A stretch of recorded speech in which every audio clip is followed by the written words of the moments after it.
When you go in, you follow the path and slice straight down to the bladder. Was you cut? Just slice it open. 우리는 닥터 friends. Hi, we we're are Dr. friends. Today, bizarre medical history. Oh, really? That prefix is attached. Does that Exactly. imply desperation? How can I describe it? It's about passion, challenge, but also desperation and sadness. But truly, ancient people were amazing. Today, it's urinary stones. It's truly a painful disease. When did it first occur, this thing called urinary stones? Probably long ago. It's old since it can happen from not drinking enough water. Animals get it. Right? Even pets can get it. It began when humans started urinating. It's ancient. Now, we have air conditioning for heat, but back then, nothing like that existed. Heat meant sweating, leading to dehydration, which was common in summer. Drinkable water was surprisingly scarce and hard to find. Back then, there were no water systems. There was nothing like that. You had to fetch water, not just for slight thirst. And they didn't know the reason, actually, Suddenly they'd be in pain, rolling. but they couldn't know why it hurt. It was quite unsanitary back then. Hygiene was poor, so urinary tract infections were much more common than now. True. Some people might think it's just a small stone in the urine. But it's called a great pain.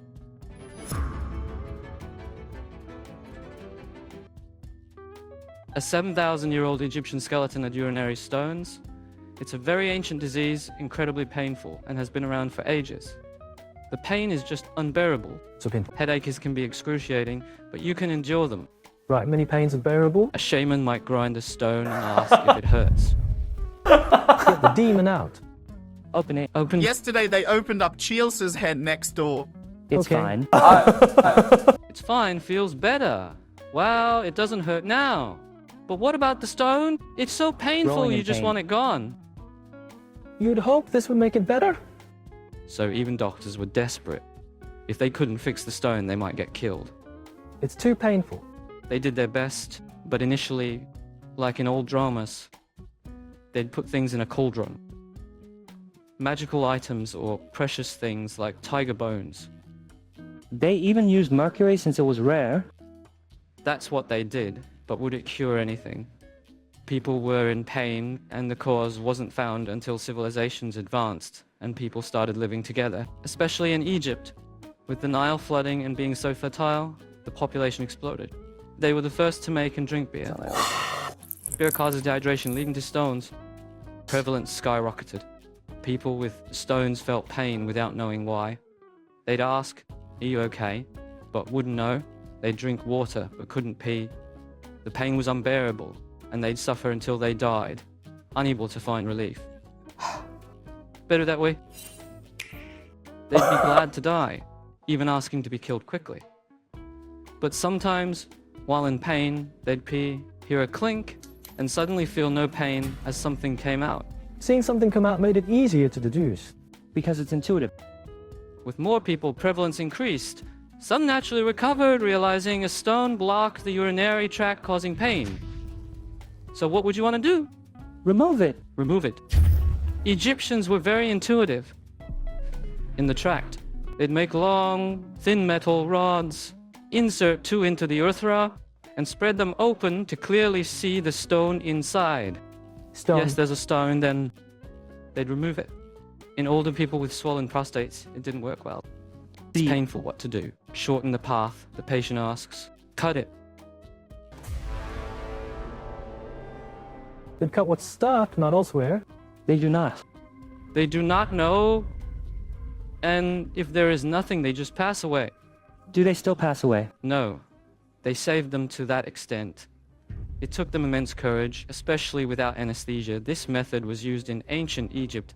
In India, I found an extraordinary figure, Sushruta Samhita, from the 6th century BC, instead of Hippocrates. India has Sushruta Samhita. He authored a book compiling Ayurveda. They knew to insert a hand through the rectum to feel the bladder. If there is a stone, it protrudes. If strength is not enough, the patient assists. When the stone emerges, the doctor makes a small incision to remove it. It is astonishing how they knew this. Sushruta's contributions are legendary, and his work is a cornerstone of ancient Indian medicine. His techniques, though primitive by today's standards, were groundbreaking at the time. The courage and skill required were immense, especially considering the lack of modern medical tools. Through the abdomen. Yes, incision. Abdomen. Towards the See abdomen. the stone.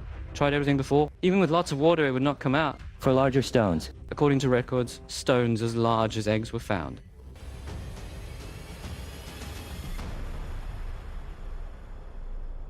In India, they used a more advanced method than Egypt's. Incision's better. This method spread west around the 4th century BCE. 4th century Alexander. Yes, Alexander of Macedonia attempted to conquer India fighting elephants. That is when Ayurveda spread. Despite being pagan, it was effective, so Romans adopted it, using it in their empire, where they further developed into a more refined practice. Rome, as an empire, spread it around the Mediterranean. As it developed, Arabs questioned the necessity of inserting hands into the rectum, fearing that such actions could cause ruptures, leading to fatal outcomes. Press hard to move it.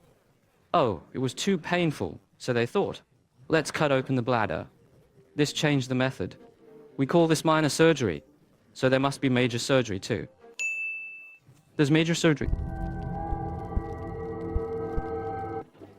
Wasn't it all done barehanded? Yes, barehanded. In 16th century Europe, major surgery emerged. When was that? Around Galileo's time, during the Renaissance when science gained focus. They thought this minor surgery isn't enough. Shouldn't we be bolder? Major surgery came about. It shouldn't have, but it did. They confirmed the stone was in the ureter, inserted a rod, figured the path, and cut vertically to the bladder. Cut the ureter. Yeah, they just cut it open. The stone came out. Your purpose? To kill, it seemed. Both sides with a knife. Yes, they cut downwards and it stays attached. Open.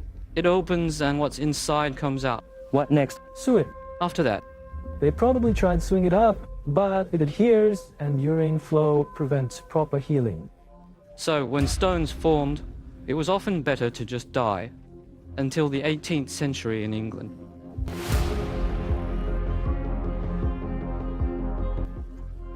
She seldom appeared in England, home to Dr. Liston. It's like I not listed. Liston preferred quick procedures, cutting directly into the bladder, risking other organs.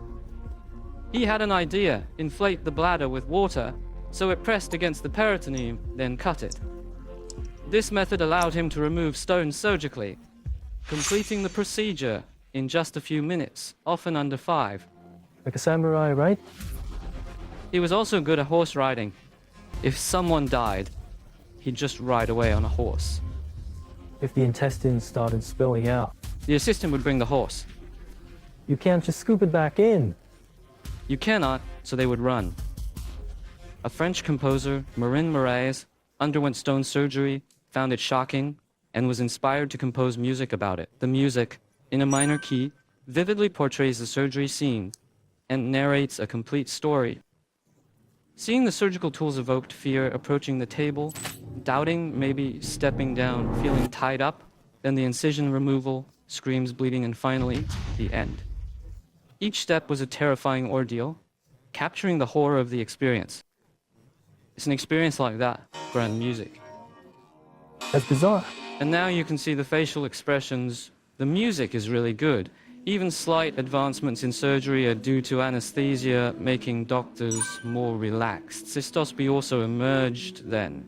It wasn't camera-based, but you could still insert and see the stones, then open the abdomen. Right? Nowadays, lithotripsy is mostly used. It breaks down stones externally to pass through urine. Thanks to this, less than 4% of cases need abdominal surgery for stones. Doing this made me grateful for the present. I'll prepare more about medical history I'm thankful for next time. Thank you. Thanks. Thanks.